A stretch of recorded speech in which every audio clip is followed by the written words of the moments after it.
Бүген Бигеш диспетчерлары пикет оештырды. Алар Внуково аэропортында самолет халакәтеннән соң сак астына алынган коллегаларын яклый. Внуково хезмәткәрләре диспетчер, инструктор, стажер һәм очышлар башлыгы хәзер сак астында. Суд 22 апрельгә билгеләнгән. Диспетчерлар фикеренчә, алар гаепле түгел. Аларны яклап акциялар Россиянең төрле шәһәрләрендә үтә. Бигеш аэропортындагы пикетта Ләйсән Ханова булып кайтты.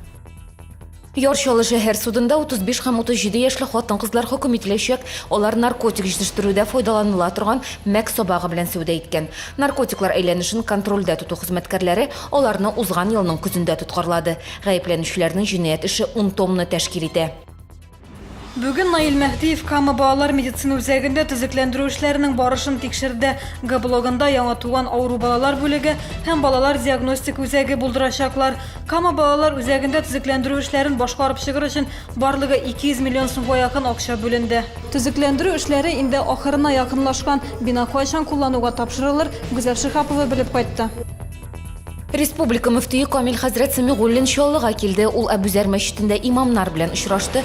Мөфти Камил хәзрәт имамнарга дини эшчәнлек алып барулары һәм халыкка ислам кыйммәтләрен җиткерүләре өчен рәхмәтләрен җиткерде. Очрашуда шулай ук ислам каналы булдыру хакында да сүз булды. Бу һәм башка вакыйгалар хакында тулырак яңалыклар чыгарылышында ул эфирга 19 сәгать 15 минутта чыга.